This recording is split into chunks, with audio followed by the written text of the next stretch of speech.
Fala pessoal, tudo bem com vocês? Para quem ainda não me conhece, eu sou o Gianluca e antes de tudo eu quero te pedir um grande favor. Dê o like no vídeo, compartilhe com seus amigos, se inscreva no nosso canal que está no botãozinho vermelho aqui embaixo e não esquece, ativa o sininho para você não perder nenhum vídeo. Mas agora eu estou aqui para falar de uma promoção imperdível que nós temos aqui na nossa editora. E para quem ainda não conhece, a Editora Vem é uma editora que parte dos recursos é destinado para missões. E você, adquirindo os nossos materiais, você estará nos abençoando e você estará abençoando outras pessoas e levando a mensagem do Senhor mais longe. Então aqui eu tenho em minhas mãos o livro Anjo Caído, a trajetória e queda de Lúcifer, que aqui nós contamos do intervalo que tem do versículo 1 e do versículo 2 do primeiro capítulo de Gênesis. E é um livro muito importante para você que quer aprender mais sobre o assunto, sobre a trajetória e a queda de Lúcifer, como o mundo foi criado, e esse livro é imperdível. Temos aqui também o livro Anjos e Demônios, a realidade do reino espiritual. Podemos dizer que esse daqui é um manual para o crente para saber como enfrentar suas guerras, como enfrentar suas batalhas. É um livro muito completo, um livro muito didático, que aqui fala sobre o Rei Bruxo, fala sobre Lilith e é muito completo para você. E tenho aqui também em minhas mãos o livro Curando os Enfermos em Nome de Jesus. Esse aqui é voltado para aquela pessoa que precisa de alguma cura em certa área da sua vida. Esse livro é essencial para você. E por último, temos a revistinha As Aventuras de Luke, do Pastor Lucas. E para quem não conhece o Pastor Lucas, é o compositor daquela linda música O Pintor do Mundo. E ela é muito bem ilustrada, muito bem desenhada, para você criança que quer saber como enfrentar as suas batalhas, para aquela criança que tem medo de dormir sozinho. Esse livro é muito importante para elas. Para você que quer presentear o seu filho, seu sobrinho, seu neto, esse livro aqui é muito bom para eles, tá certo? Então, eu falei aqui de 3 livros mais a revistinha por apenas R$ 95. E para você que quiser adquirir esse material, entre agora no nosso site editoravem.com, que está aqui no rodapé do seu vídeo, e adquira já pelo kit Libertação, tá certo? Só lembrando, dê like no vídeo se você ainda não deu, se inscreva no nosso canal e ative o sininho e compartilhe o link desse vídeo com seus amigos, nas suas redes sociais, porque assim você estará ajudando a propagar a palavra de Deus, tá certo? Então fique com essa mensagem e Deus te abençoe. Primeiro livro do profeta Samuel, 16:1. Então o Senhor ordenou a Samuel: até quando continuarás pranteando Saul, quando eu próprio o rejeitei para que não reine sobre Israel? Encha, pois, um chifre do melhor azeite e vai. Senhor, fale conosco. Que não seja eu quem fale, mas que seja o teu Espírito falando aos nossos corações. Nos ensine, nos instrua, pregue para nós, meu Pai. É o que eu te peço, em nome de Jesus.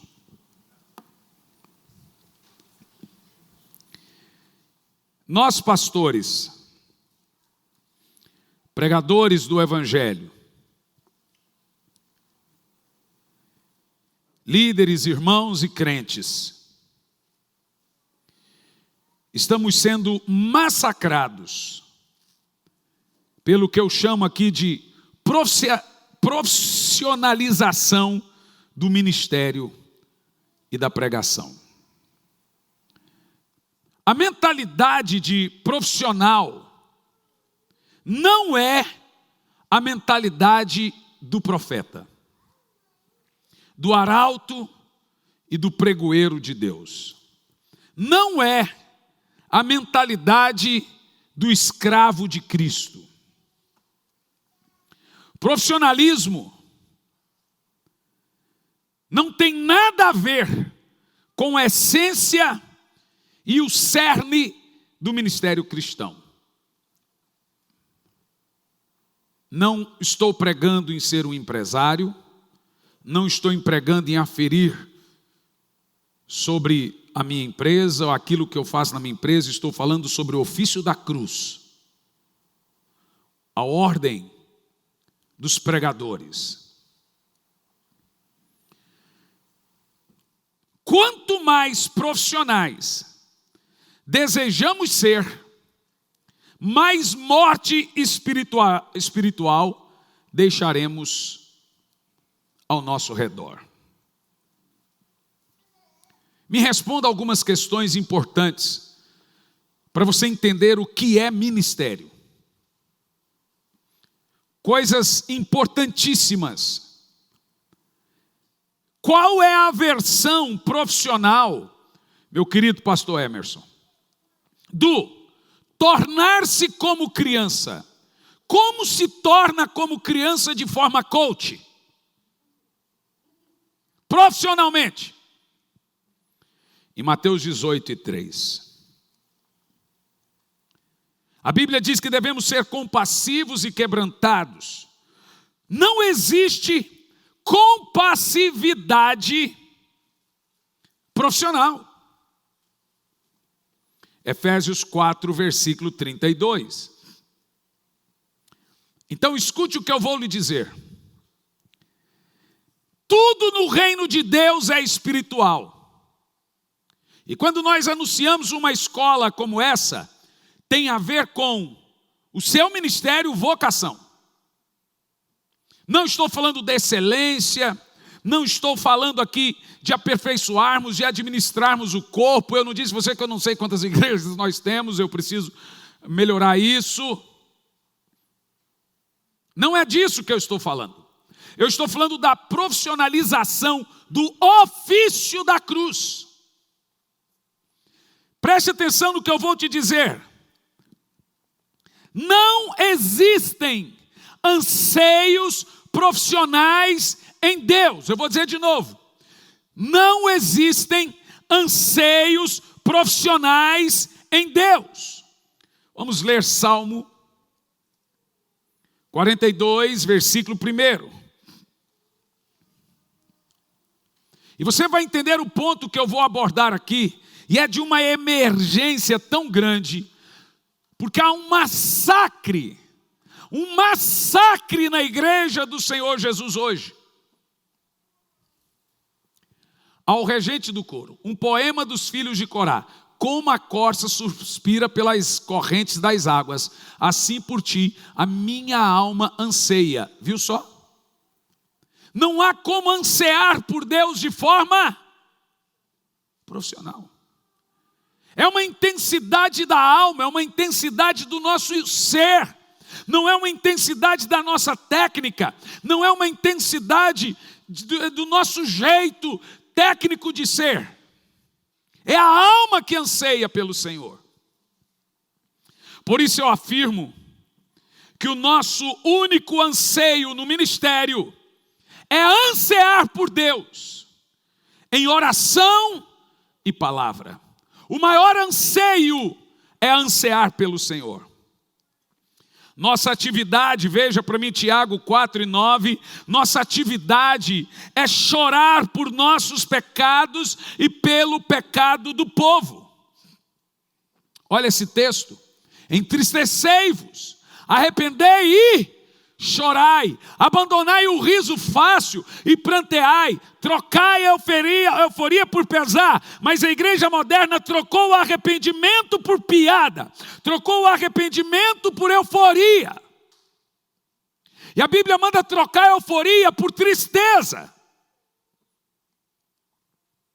Eu não estou dizendo que, como já dizia Charles Spurgeon, que todo pregador ele tem que ter pelo menos 10% de gracejo, né?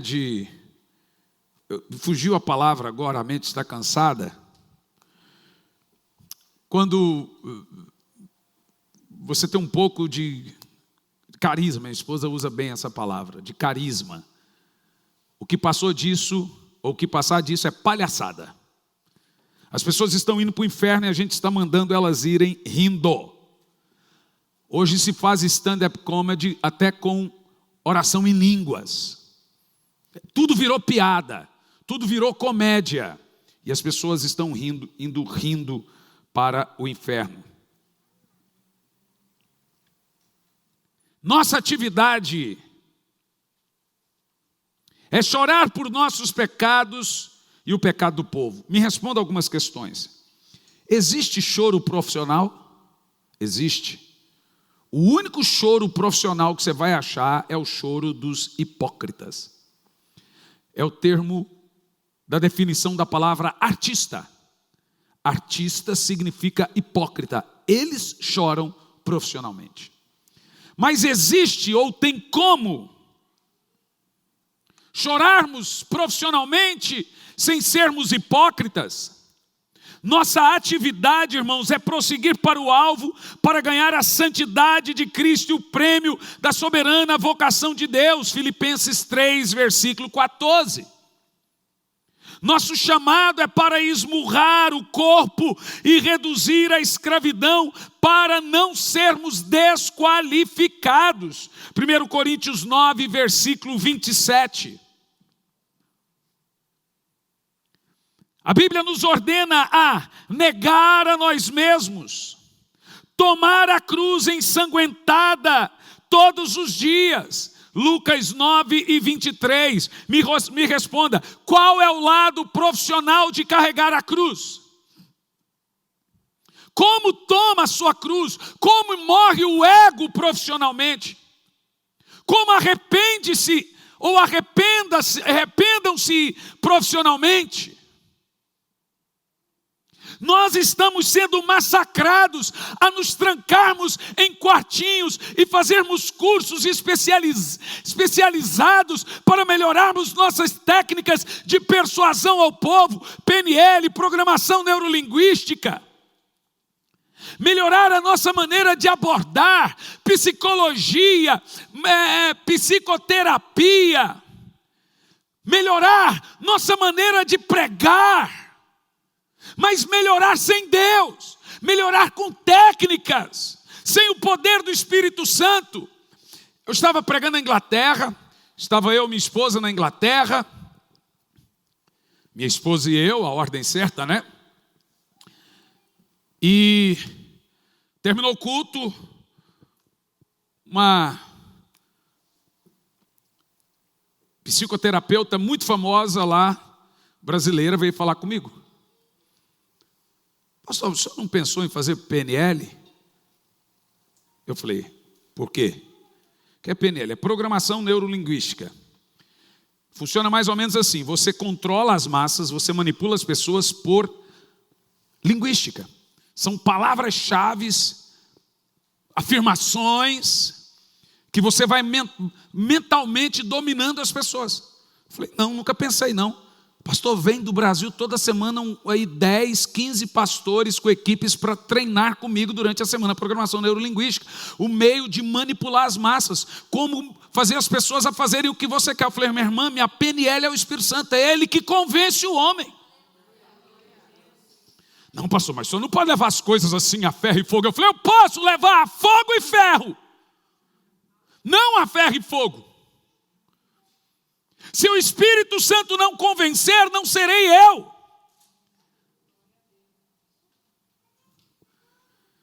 Então, muito do que nós estamos vendo aí, irmãos, são técnicas bem elaboradas, palavras escolhidas meticulosamente para conseguir ter seus objetivos, mas não há uma sombra do óleo e do poder de Deus. Não é o Espírito Santo entrando e quebrando o coração de pedra para que a pessoa se convença pelo Espírito. É uma técnica de abordagem psicoterapêutica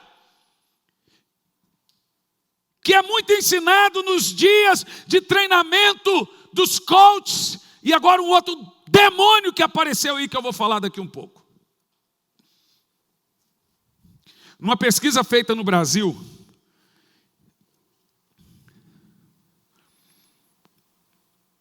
de cada 10 pregadores da palavra, 7 já estão fazendo algum tipo de especialização para persuadir pessoas com a fala. Seja isso PNL, programação neurolinguística, ou hipnose clínica, Isso sendo usada na ciência, não vejo problema nenhum. O problema é nós trazermos algumas dessas coisas para a pregação. Porque a Bíblia diz que é o poder de Deus. Paulo diz, eu não vim a vocês com sabedoria humana ou ciência humana, mas eu vim no poder do Espírito. A persuasão, se ela não vem de Deus, gente, ou ela vem do espírito humano, ou ela vem de Satanás. É Deus que tem que usar a boca do pregador e este se deixar usar. Simples assim. Nós fomos, diz a Bíblia, crucificados com Cristo. Qual é o lado profissional de ser crucificado? A Bíblia diz que nós vivemos pela fé naquele que nos amou e a si mesmo se entregou por nós. Gálatas 2, versículo 20. O que será então fé profissional? Como se concebe isso de forma profissional? E mais, a Bíblia ainda diz que nós não devemos nos encher de vinho, mas do Espírito, Efésios 5,18. A Bíblia diz que nós somos os enebriados de Deus, embebidos de Deus e loucos de Cristo. Como se é louco por Cristo de forma profissional? Como é possível se embriagar por Jesus profissionalmente? Então a Bíblia diz que a nós foi nos concedido transportar o tesouro do Evangelho em vasos de barro para a excelência do seu poder. 2 Coríntios 4 e 7, me responda, existe um modo profissional de ser vaso de barro? A Bíblia diz que de todos os lados nós somos pressionados, mas não somos desanimados. Ficamos perplexos, mas não desesperados. Somos perseguidos, mas não abandonados. Abatidos, mas não destruídos. Trazemos em nosso corpo o morrer por Cristo.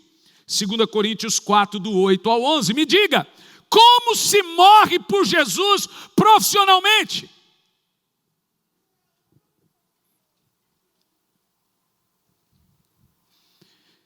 Esse é um lugar de poder. Esse é um lugar de azeite, de óleo, de unção. Esse não é um lugar de técnicas e tiradinhas para conseguir vitória, como você consegue numa apresentação no seu trabalho e alguém diz, uau, que baita apresentação. Não existe. Esse é um lugar que você tem que depender do poder de Deus. Meu filho será um dos pregadores de um dos maiores congressos agora, no sábado, do Brasil. Junto com Rodolfo, junto com outros, Fernandinho e etc. E ele, coitado, deu diarreia, um monte de coisa, passou a mensagem, irmão, pai do céu, eu não estou preparado. Eu falei, uau, como Deus vai te usar. Vê? Pai, eu não me sinto pronto. Agora que Deus vai te usar. Charles Spurgeon dizia que esse lugar é gente morta pregando para gente morta.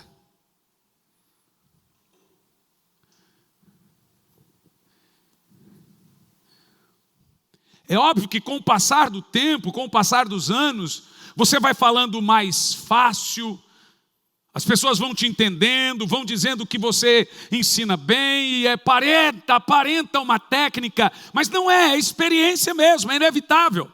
Mas ainda assim, nós sentimos um frio na barriga e temos que depender do Espírito Santo. E eu apelo, e veja, irmãos, eu estou com o meu povo aqui nesse culto, que esperava ouvir uma outra mensagem.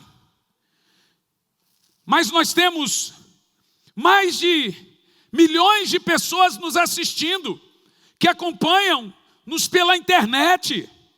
O Giovanni veio para Curitiba porque ele me acompanha desde quando eu pregava nos estádios, né, Giovanni? E veio lá, Santarém, veio lá do norte e para aqui. Falou, vou ver onde é que o pastor Hernando está. E veio para cá, morar em Curitiba. Então há uma responsabilidade em nós, para as pessoas entenderem o que é de fato o evangelho. Como disse o Giovanni, para mim o evangelho era pregar 15 minutos e expulsar demônio. Falei, você quer continuar nesse ministério evangelístico? Ele falou, pastor, eu amo isso, mas eu peguei gosto pela palavra também. Como? Há uma responsabilidade, e eu apelo a todos que estão nos assistindo agora, voltem às trincheiras da cruz. Sabe por que a cruz não é atrativa? Porque ela não promove você, ela mata você. A cruz é de madeira. Na nossa eu não deixei nem pôr luz, que a minha esposa queria pôr.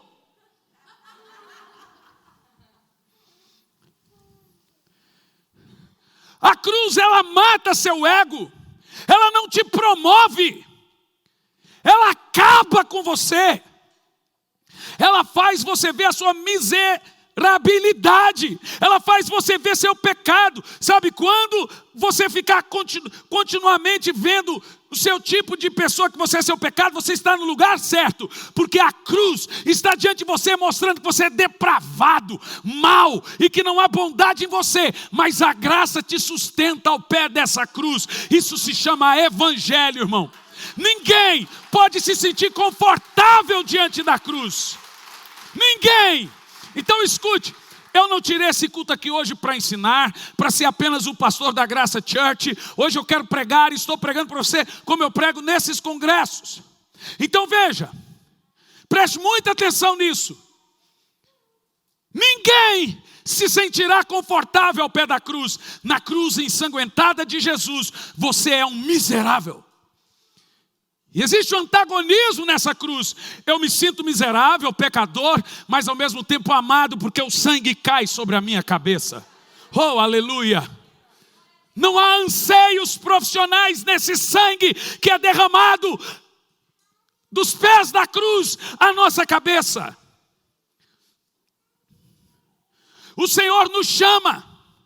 Eu não sei o que está acontecendo com a igreja. Diante de tudo isso que vivemos, igrejas passaram meses fechadas e ainda assim, boa parte de seus líderes não choraram, não se arrependeram. Deus está nos chamando para a cruz, para pregar o povo, para ensinar que o Senhor está voltando, e as pessoas ainda não estão acordando e entendendo que as coisas estão cruéis.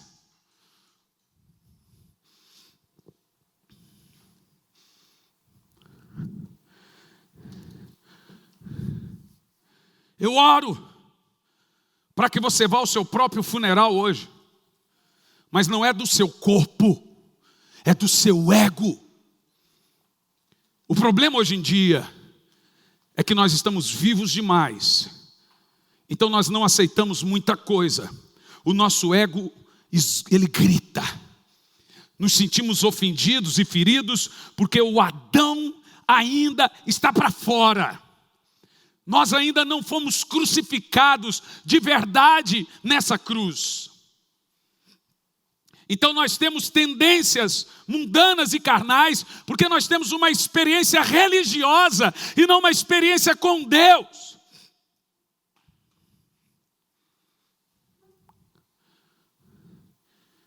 Essa semana eu chorei. Eu vi e ouvi coisas e fiquei sem dormir. Eu não acreditei. E o Senhor me colocou anseios. E com tanto anseio, com o coração tão amargurado por pregar, eu não poderia deixar de pregar, sabendo que eu tenho vocês me ouvindo e outros milhares que estão ouvindo e ouvirão. Nós estamos sendo massacrados, tentados, e muitos de nós caindo para a profissionalização do evangelho. Você não sabe mais se quem está pregando é um psicólogo, é um coach ou um pregador do evangelho. O que ele é, será? É um cabalista? É um judeu? É um espírita? É um pregador? Quem é que está falando? Eu estou vendo pregadores que passam 1 hora sem pregar, sem falar de Jesus. E eu for em suas redes sociais, não tem mais nada de Deus, é só coisas técnicas. Não tem nada de cruz, nada de evangelho, é só coisas técnicas. O anseio. Isso tudo faz parte da apostasia que começou. Está chegando a hora em que nós veremos a diferença entre aqueles que servem a Deus e aqueles que não servem. Pois me parece, de acordo com as Sagradas Escrituras, que Deus nos colocou, pregadores, em último lugar no mundo. Vê? A cruz não te promove, ela te mata. A cruz não alimenta o ego, ela mata a carne. Sendo profissional, você se contenta em ser colocado em último lugar do mundo? Os profissionais são sensatos, nós somos loucos. Eles são fortes, nós somos fracos. Eles são honrados diante do mundo, a nós ninguém respeita. Não tentamos garantir um estilo de vida, antes somos sujeitos a fome, frio, doenças, abandonos. Podemos ainda não sofrer por Jesus, mas o nosso chamado inicial é: você pode morrer por Jesus. A Bíblia diz que nós somos, vamos ver 1 Coríntios 4, do 9 ao 13, é o que a Bíblia nos chama, e eu quero que você entenda isso. Olha o que a Bíblia diz, porque a mim me parece que Deus nos colocou a nós, os apóstolos, em último lugar, como condenados à morte. Ei, você não entendeu isso ainda? Eu sou pregador e eu tenho uma vida boa. Sou escritor, vendo meus livros. Nossa agenda é impressionante esse ano. Uau, como as pessoas vieram, 10, 15 convites por dia. E eu e minha esposa, a gente fica desesperado. Meu Deus, não tem mais mês. É pouco mês agora, é muita agenda para pouco ano. Mas eu entendo que esse não é o chamado, ter vida boa.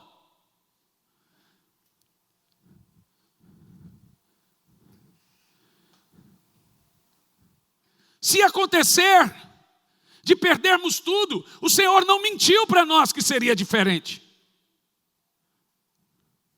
E Paulo diz: o mundo te odeia, nós fomos colocados como em último lugar. Não é um anseio de ser aceito, é entender que é normal ser rejeitado. E Paulo continua: pois viemos a ser como um espetáculo para o mundo, tanto diante de anjos como de seres humanos. Continua Paulo nos dizendo quem somos nós. Nós somos loucos por causa de Cristo, todavia vós sois os sábios em Cristo. Vê? Somos os fracos por causa de Cristo, mas vós sois os fortes.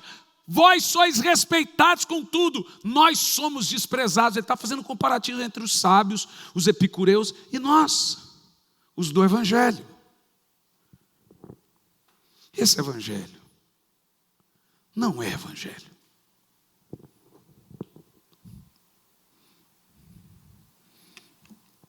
Como seríamos isso profissionalmente?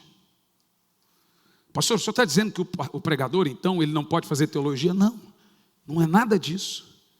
Eu acho que você está me entendendo. Estamos sendo tentados a trazer para a sola Escritura, a só a Bíblia, mais coisas. Psicoterapia, cientologia, cabalismo, até espiritismo, catolicismo, trazer sociologia, técnicas de persuasão, sendo que sola a Escritura é suficiente. Veja, uma irmã saiu da igreja, disse que ia sair da igreja porque aqui só tinha culto. Sim, ela disse: pastor, eu vou sair porque a igreja só tem culto. Mesmo que isso não é verdade, porque nós estamos num tempo de pandemia, a gente tem rede disso, daquilo outro, nossa ideia ainda é melhorar nosso relacionamento. Tem vários fatores, a igreja é nova, estamos numa pandemia que vai para 2 anos. E terceiro, se tivesse só culto, ela estaria obedecendo a Deus. Porque esse é o papel principal de uma igreja: glorificar Deus e fazê-lo glorificado. Chegamos ao ponto das pessoas não quererem mais um lugar que apresenta só pregação. Não, pastor, aqui prega muito tempo, 40 minutos, uma hora, já peguei 1h30 de mensagem, pastor Hernani.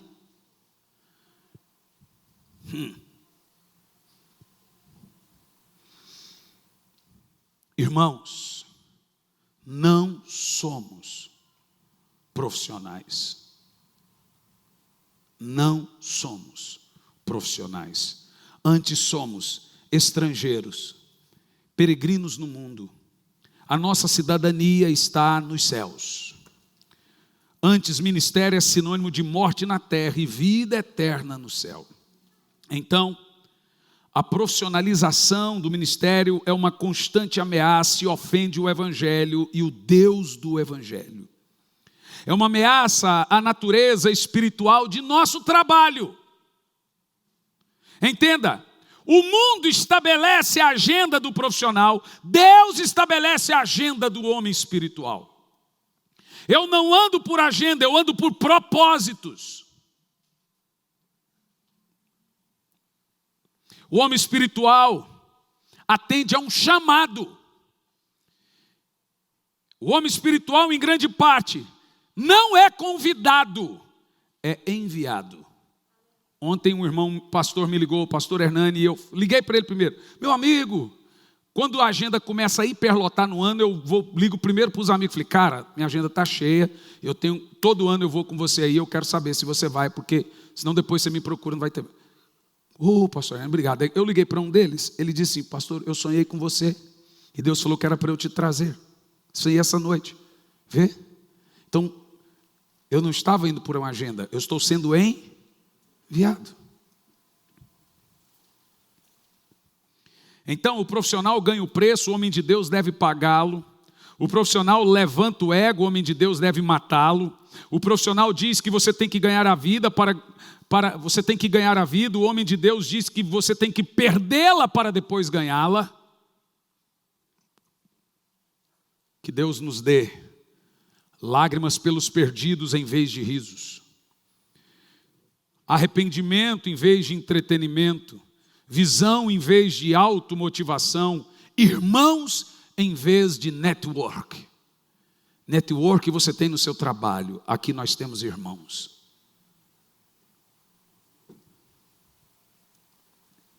Que Deus nos dê unção em vez de emoção.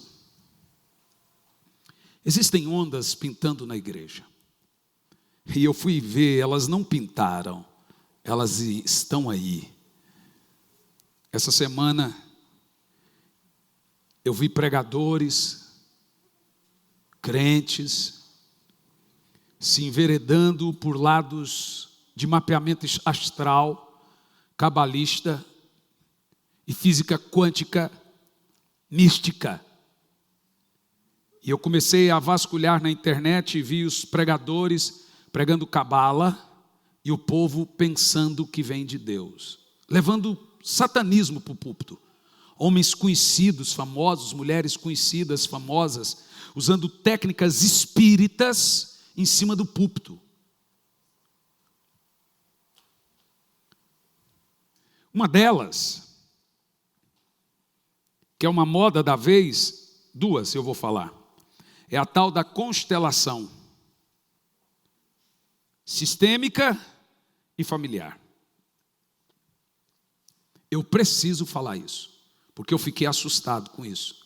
E depois eu fiquei sabendo que já teve irmãos na igreja, amigos de irmãos da igreja, que fizeram sem saber o que era. Vê?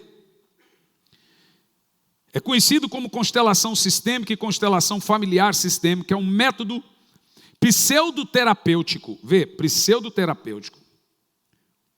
Não comprovado e não científico, de medicina alternativa, que se baseia em elementos de terapia familiar sistêmica, que vem da fenomenologia. Deixa eu te falar, psicologia não é ciência. Não é. Psicólogo não pode receitar remédio, ele tem que ir para quem? Psiquiatra. Psiquiatria é ciência, psicologia é ciência alternativa do comportamento humano. Não é reconhecido como ciência. Psicologia está no campo da fenomenologia, e eu amo psicologia, sugiro que quem puder fazer, faça. É uma profissão fantástica. Se todo mundo pudesse fazer terapia, seria bom, porque tem um monte de gente doida que precisa fazer terapia. Mas eu quero deixar claro para você, a ciência não é a psicologia, é psiquiatria. Se você vai num psicólogo, ele não pode falar, você toma tal remédio, ele manda você para um psiquiatra. E aqui temos mais uma medicina alternativa. Ela está no campo da fenomenologia, ela vem do estudo da sistêmico, existencial e atitudes dos Zulus em relação à família, criado pelo psicoterapeuta alemão Bart Hellinger, hitlerista, nazista. É apoiado por conceitos psicocientíficos como ressonância mortífica e misticismo quântico. Então, quando você vê um pregador subir no púlpito e começa de quântico, pronto, você foi vendido para os Paraguai espiritual.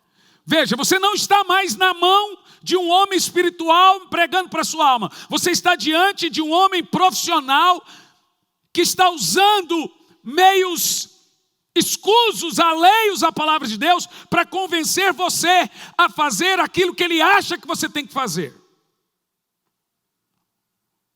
Compreende? Veja a gravidade do que eu estou pregando hoje. É sério. O nome disso é vacina. Porque nós estamos sendo arrastados para a lama.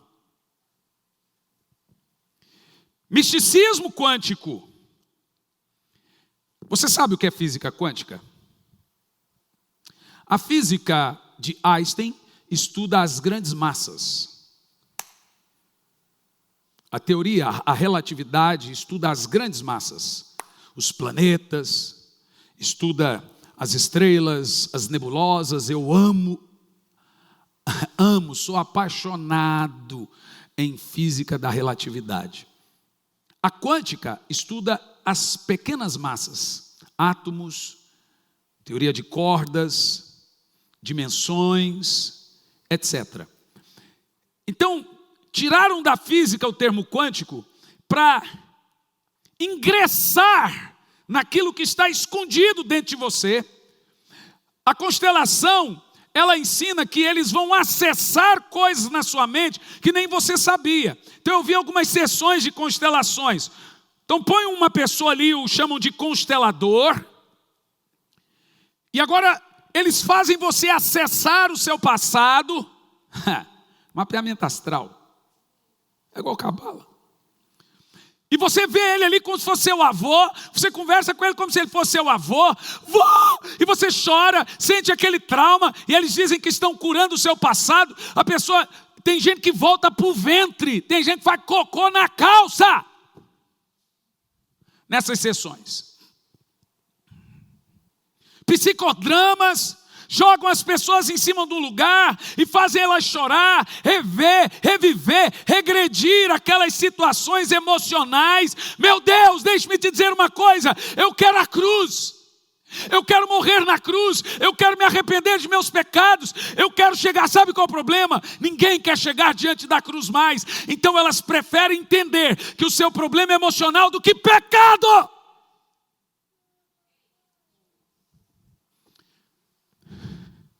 Existe um nome para a crise do mundo: depravação total, pecado original. A maioria das pessoas precisam de arrependimento e não de terapia. É chorar por serem adúlteros, chorar por mentir para a esposa, marido, pai, mãe, chorar por roubar, chorar por serem pedófilos. Se você estivesse diante de Deus agora, salvo, ou então não salvo, e Deus lhe perguntasse: por que eu deveria salvar você? O que você diria para Deus? Tem gente, houve uma pesquisa no Brasil que 9% de 10 pessoas, 9 responderiam: Senhor, pergunta aqui para minha esposa, eu fui um bom crente. Senhor, eu ofertei, dizimei, eu fiz boas obras. A maioria das pessoas. Mas o que você diria para Deus? Por que Ele deveria lhe salvar? Por favor, me respondam. Eu queria muito saber isso da igreja que eu sou pastor, para entender se há 3 anos eu estou pregando o verdadeiro evangelho para vocês. O que você diria para Deus se Ele dissesse: por que eu tenho que te salvar? O que você diria? Por causa? Bom, então vocês entenderam. Por causa do sangue, por causa do sacrifício, por causa da graça. Não há nós, não há bondade em nós. Todos pecaram, todos se extraviaram, são inúteis. Não há nada que possamos fazer para ser aceito. É por causa da cruz de Cristo. Esse é o problema. A cientologia chama de doença hoje o que a Bíblia chama de pecado. E agora, os pastores não querem mais ser pregadores, uns querem ser chamados de consteladores. E o povo são constelações.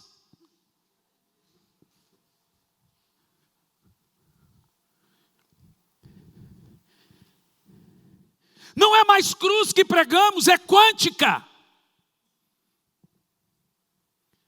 Não é mais o Espírito Santo que convence, é a PNL.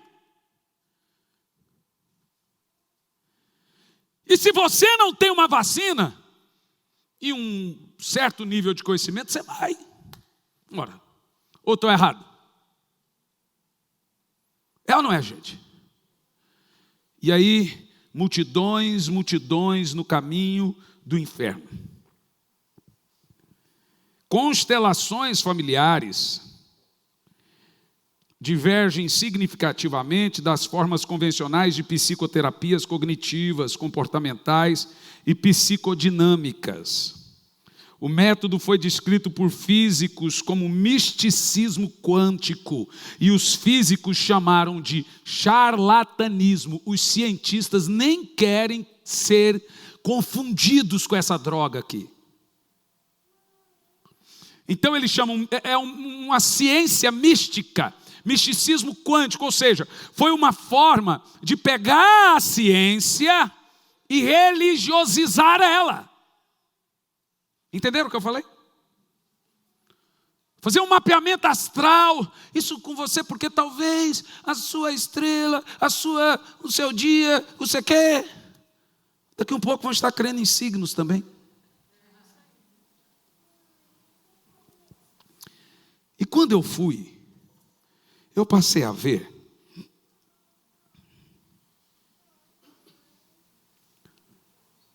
eu pensei que era coisa besta, mas quando eu vi os pregadores nas suas redes sociais, e olha, eu serei odiado por isso, que coisa boa,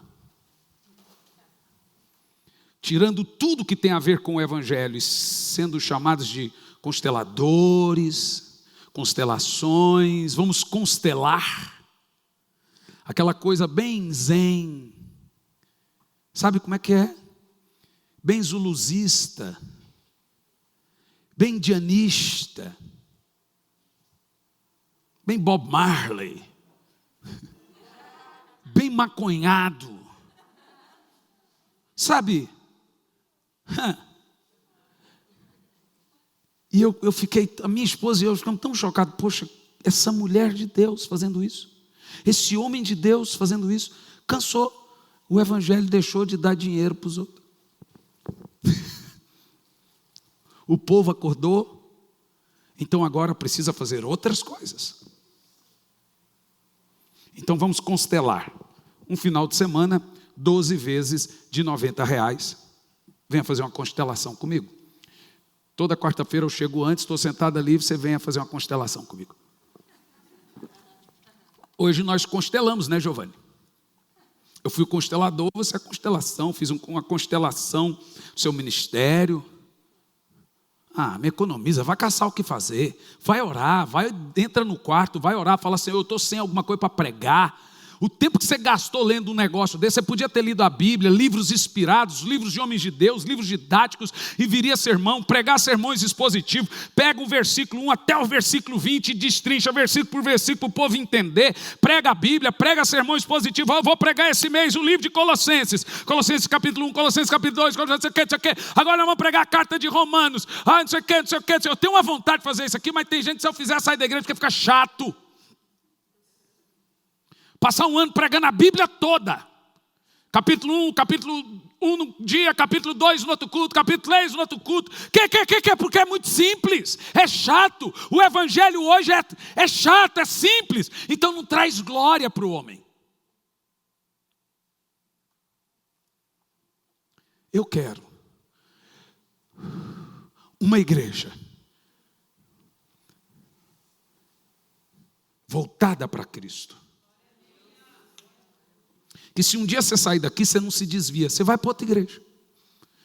Porque se eu prego a placa da minha igreja e digo que aqui é bom o suficiente para qualquer outro, você sai daqui e não se adapta em nenhum outro lugar. Essa é a prova que eu criei gente para mim. É que se você sair daqui, você vai para o mundo. Você não vai para um outro lugar. Você não perde o que você não tem. Ok? Esses dias, essa semana passada, ouvimos um áudio de um pastor que perdeu uns membros da igreja e amaldiçoou. Eu amaldiçoo todos vocês com maldição de morte, com não sei o que, com não sei o que, com não sei o que, e a terra vai abrir, vai engolir. Eu ouvi e falei, meu Deus, eu estou ouvindo isso de um bruxo ou de um pastor? É um bruxo. A boca que abençoa pode amaldiçoar? Pode se produzir água doce e água amarga do mesmo lugar, da mesma fonte? Então agora Jesus fala assim, eu amaldiçoo esse meu povo de Deus, porque está saindo desse meu povo de Deus para ir para o outro meu povo de Deus, eu amaldiçoo. Eu amaldiçoo você porque você está saindo dessa igreja minha, indo para outra igreja minha. Você já imaginou? Essa igreja é minha, a outra não é. Então se você sair dessa minha igreja, eu amaldiçoo você porque você está indo para outra igreja que também é minha. Me explica esse fenômeno, meu amigo. É claro que Deus é um Deus de aliança, as coisas têm que ser feitas debaixo de aliança. Você não pode romper a aliança de forma crucial. Você tem que falar, pastor, eu tenho que encerrar um ciclo e começar outro, é evidente. Mas nenhuma praga, nenhuma maldição, nenhuma condenação pode chegar diante e na vida daquele que está em Cristo Jesus, que não anda segundo a carne, mas anda segundo o Espírito. Ninguém pode amaldiçoar o que a cruz, o que o Senhor Jesus na sua cruz abençoou. Ele pode bradar, pode babar, pode cuspir, pode falar o que quiser, vai gastar saliva, não há maldição naquele que Cristo abençoou. A sua bênção não vem de o seu pastor, o meu pastor me amaldiçoa ou me abençoa. Ela vem de Cristo, ela vem da cruz de Cristo, ela vem do Senhor, não a mim. Eu posso ser um bom exemplo, mas não seu modelo. O seu modelo é Cristo. É a Ele, é nele que nós estamos focados. Devemos olhar para o que é o Evangelho e para o que a cruz representa. Ela representa algumas coisas. Primeiro, mereço o inferno. Então ela aponta para quem eu sou. Eu não sou nada. Mas ainda assim ela aponta para a segunda coisa. Recebi o céu. Então é pura graça. Oh, glória a Deus. Não pense você que quando eu oro para Deus lhe dar uma casa, dar um carro, pagar a sua dívida, eu estou pregando meritocracia. Separe a sua vida aqui, reinar em vida, separe as boas obras das recompensas da sua salvação e do seu merecimento de chegar no céu. Quem recebe a recompensa para que você seja salvo é Cristo. Então você não pode lutar para ser salvo. Você pode crer e agora andar em boas obras. mas é tudo graça. Como eu amo essa palavra, graça. Mas veja, a graça já não é mais suficiente. É graça e sal grosso. É graça e rosa. É graça e 19 batidas na porta da graça.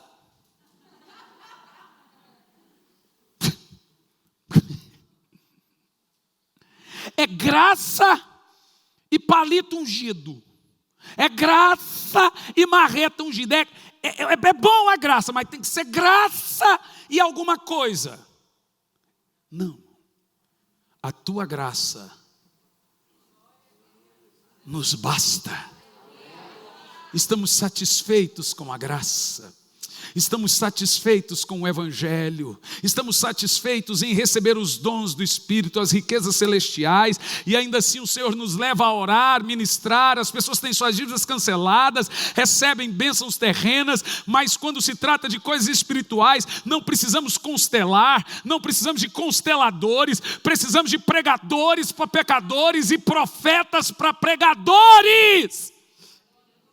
Se você não topar o diabo quando você estiver indo, é porque você está andando lado a lado com ele. Não a nós, mas a ti, Senhor, que ele receba a recompensa do sacrifício.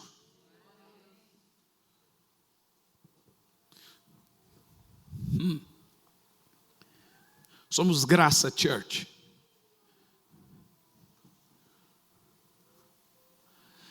E não tem a ver. Esses dias alguém na igreja diz: pastor, por que o senhor pintou a igreja de preto? Eu falei assim: irmã, de que cor você acha que deveria ser? O que, pastor?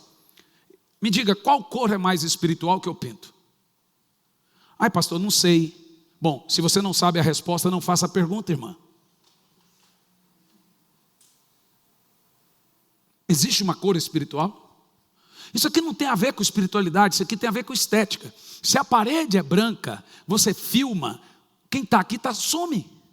Você já viu DVD, gravação, show com paredes brancas? É tudo escuro para que a pessoa apareça na filmagem. É estética. Nós vivemos no mundo de mídia, então você tem internet, o povo assistindo, tem foto, etc. É para que apareça. É só isso. Não é espiritual ou carnal. Não tem a ver, você pode mudar a estética, mas não mude a genética. O que nós não podemos mudar, eu não quero saber se sua igreja é branca, preta, azul, marrom, eu quero saber se tem evangelho. Eu não quero saber se o pastor usa terno e gravata ou usa jeans. Eu quero saber se ele prega o evangelho. Eu não quero saber se ele é moderno, se ele tem uma palavra mais jovial. Eu quero saber se há cruz. Eu não quero saber se as irmãs do louvor não vestem saiões enormes e a língua do mesmo tamanho. Eu quero saber se elas são decentes. Não é estética, é genética. Nós mudamos, não podemos mudar a essência. Eu vou te dizer, irmão, eu posso ficar com 10 pessoas, mas eu sou chato, teimoso, ranzinza, mas da cruz eu não saio. Nós teríamos, desde que assumimos essa igreja, até hoje, se eu fosse um cara bacana, nós teríamos mais de 1000 pessoas, com tanta gente que chegou, se membrou e saiu e ficou, e outros saíram e ficaram. Mas não tem problema. Significa que a gente tem gente demais para o chato do pastor que é. Porque se eu fosse um cara que gosta de ficar entre a árvore do bem e do mal e a árvore da vida, cochetear entre dois pensamentos, horas na igreja, horas no mundo, na igreja um santo e casa um satanás, eu não iria gostar de congregar na igreja de pregadores como essa igreja tem. Mais chato do que o pastor dessa igreja é o copastor. Ele briga com ele mesmo e sai de casa.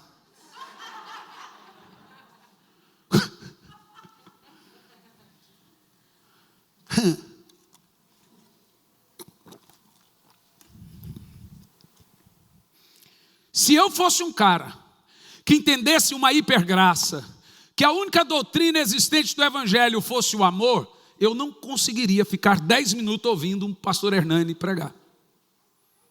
Eu ia achar ele insuportável. Qual foi a frase que você usou, Cris? Pedante? pedante? Não, pedante. Qual foi, Cris? Ó, tá. Eu lembro, quem bate esquece rapidinho. Qual foi, gente? Hã? Quem apanha não esquece. Acho que foi pedante mesmo, eu acho.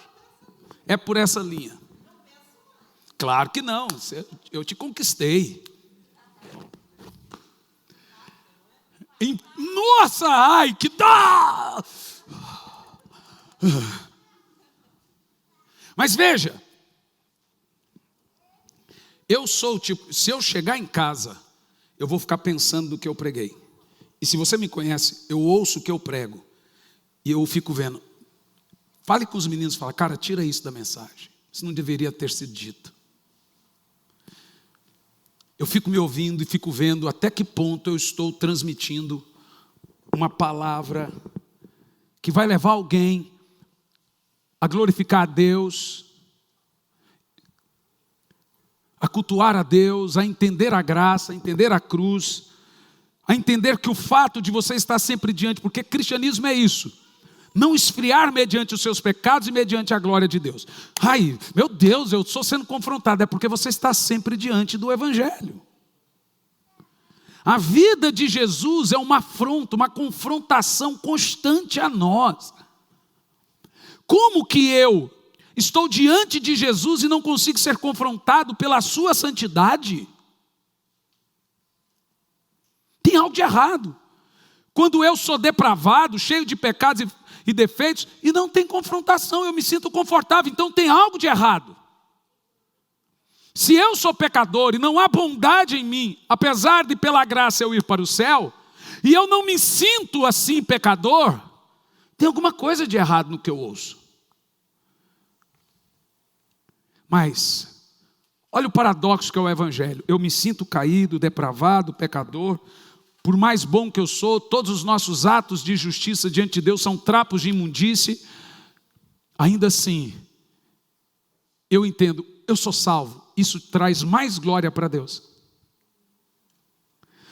Porque isso traz tanto amor por Jesus em seu coração, porque você vê o tamanho da miserabilidade que você tem, e o tamanho do amor que Ele tem, você fala, uau, isso é pura graça. Agora, graça não é você não ver seus pecados e ver só o amor dEle. Aí você transforma a graça em libertinagem. Por que Deus tem que dar tanta graça para alguém tão bom, já que Ele veio só para os doentes? Se você realmente ama tanto a graça, é porque você é mau. Entendeu o que eu disse ou não? A graça só tem valor para o perdido, para o depravado, para o caído. Então não é constelar que você precisa, é quebrantar-se diante da cruz. Ei, eu apelo a vocês, voltem para as Escrituras, por favor. Voltem para as orações, voltem para a oração em línguas, voltem para os dons do Espírito. Ninguém mais prega sobre o Espírito Santo, gente, pelo amor de Deus, que mundo é esse que nós estamos vivendo? E volta de Jesus, quem é que prega? Vocês entendem o esforço que eu estou fazendo aqui, pregando contra dívidas, pregando sobre prosperidade para Deus prosperar, porque como pastor eu tenho que pregar isso para você, mas você não tem noção da dificuldade que é isso para mim. Eu tenho que melhorar, porque muita gente olha os testemunhos de gente pagando dívidas, e isso é uma responsabilidade minha ensinar você. Mas entenda, tanta coisa foi banalizado que eu fui me intimidando. E um homem de Deus, ele tem que ensinar o povo a não se endividar e orar para que as suas dívidas sejam sanadas. Porque ele tem unção para isso. Aleluia, glória a Deus. Mas eu quero chamar vocês, e preste atenção no que eu vou dizer. Eu quero fazer uma série aqui, sobre seitas e heresias. para você entender tudo que é seita, tudo que é cristianismo, por que tal coisa é seita, o que leva tal coisa a ser seita, o que está na Bíblia, o que não está, por que isso não é bíblico? Quem gostaria de ter isso? Bom, mas a hora que eu fizer isso, na quarta-feira e você não vier, eu vou lembrar que você levantou as mãos. Levanta a mão, quem gostaria, deixa eu ver. Eu vou mandar um WhatsApp para você, e você levantou a mão.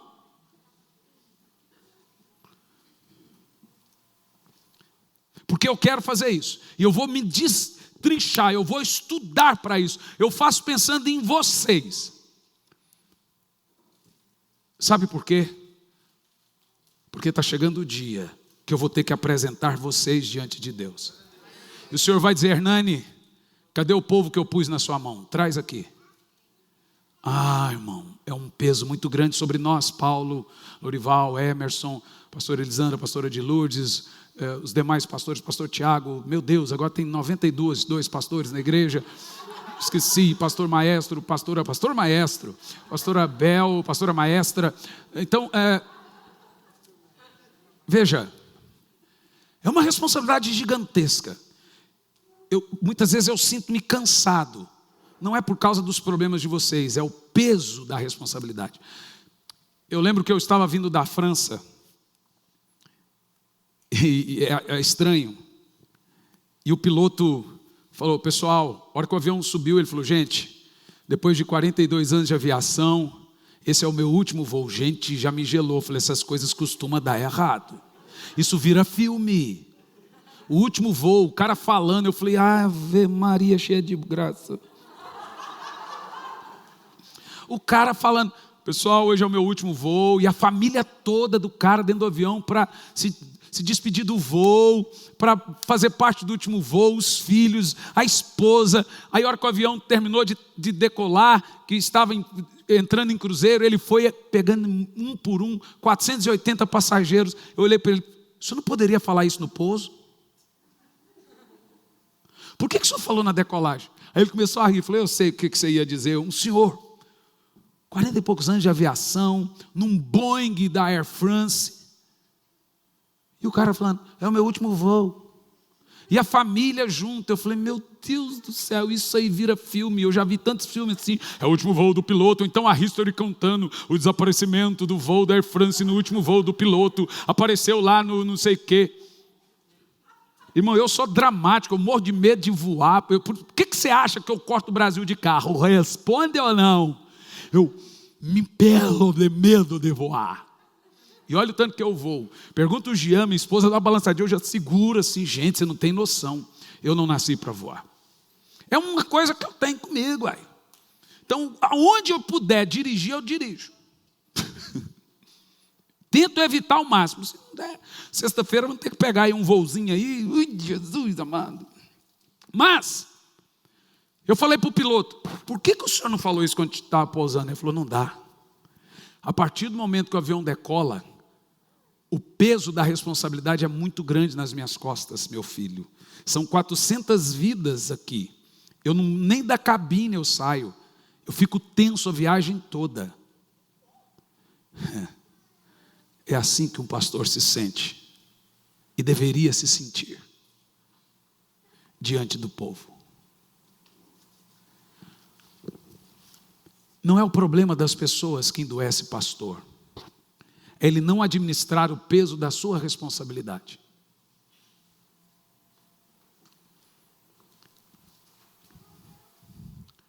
Eu quero que todos nós entendamos uma coisa. Antes de você se enveredar em qualquer coisa que tem cara de novidade, venha falar comigo. O que o senhor acha disso, pastor? Eu ficaria muito chocado em ver que tem irmãos da igreja fazendo cabala, cabalando, constelando, diabaquato. Costelão. Costelão a gente aceita, né? Gordo é uma coisa miserável, né, gente? Você está pregando, o cara está pensando em comida, miserável. Gordo não presta, gente. De onde o cara tirou costelão? É comida na cabeça do cara, gente. Claro que é. Eu vou te dizer, o outro lá também, ó. Já pensou na costela lá agora? Não vigia. Aquele ali, ó, o Greg. É outro, ó, gordo também. Então assim, gente,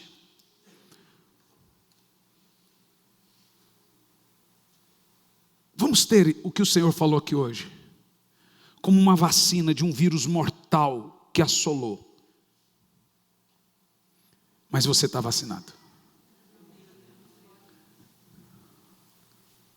Você só precisa de uma coisa para chegar ao céu: a graça. A graça. Do quê? Se o Senhor disser, por que eu tenho que te salvar, o que você diria? Por causa do sangue de Jesus. O Senhor tem que deixar eu entrar. Por causa do seu filho. Porque ele morreu na cruz e eu entreguei a vida a ele, eu criei. Por causa do sacrifício dele, isso você deveria responder. Por causa da graça, eu devo entrar. Porque eu creio na obra da cruz. Oh, como é bom pregar isso.